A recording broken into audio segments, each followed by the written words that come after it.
Conservatives branded his pledge as window dressing and said the speech, at a rally in Essex, was noticeable for its shallowness and Labour would make everything in Britain worse, top Tories have warned. Serial promise breaker Sir Keir Starmer set out his vision for government in a soft campaign launch speech covering the economy, NHS, borders, education, climate change but Conservatives branded his pledge as window dressing and said the speech, at a rally in Essex, was noticeable for its shallowness and Sir Keir was forced to deny he had scaled back his ambitions, after previously pledging the highest sustained economic growth in the G7 by the end of Labour. Dame Priti Patel told the Daily Express, "It all looks deeply meaningless, full of window dressing and unambiguous," as well as trying to rebrand the clandestine channel Threat Command in his speech today. Starmer also lacks ambition on education. 6,500 teachers is marginal. There are already over 468,000 full-time equivalents teaching in England and last year 2,800 more were added, with the pipeline suggesting more coming through than retiring/leaving. If that trend continues, Labour's pledge is meaningless. His soft launch is directionless and lacks any substance on delivery. Tory MP Bob Seely told the Daily Express, Keir Starmer's speech was noticeable for its shallowness and vacuousness. There isn't a single challenge facing our country that Labour won't make worse. We need to stick to the plan, not change to a part. Richard Holden, Conservative Party chairman, added, today's speech was devoid of any plan for Britain.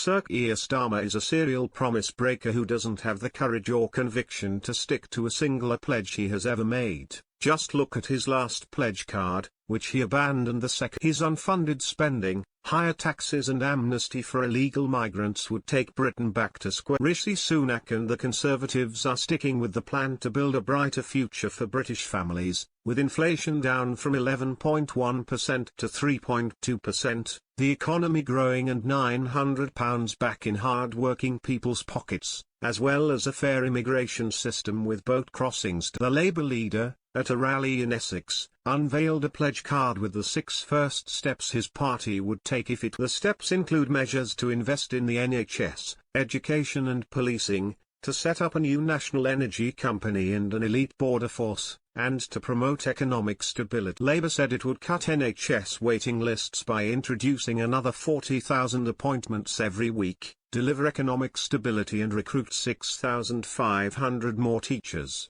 It has also vowed to introduce a border security command to stop the boats and a publicly owned power company, Great British Energy. But Sir Keir was challenged over his previous pledge to highest economic growth in the G7. He said, "I'm not scaling back our ambition at all.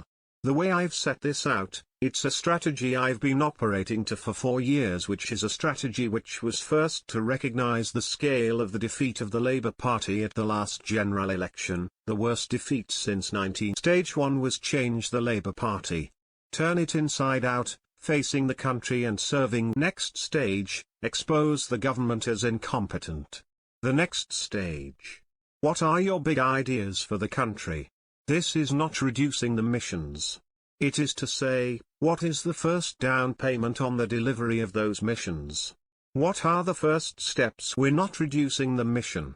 We are saying these are the first steps we will take, in order to deliver." Asked what he would say to critics who may label him a copycat Blair, Sir Keir said, "The first thing I would say about Tony Blair, which is more important than whether he took his tie off, is he won 3 elections in a row. In that way there are similarities, because I do think you have got to glimpse the future, you have got to understand the challenges.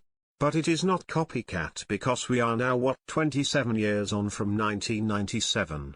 The challenges we face now are not the same as those faced by Tony." Sir Keir was also forced to defend his U-turns on the pledges made when he ran for the Labour leadership in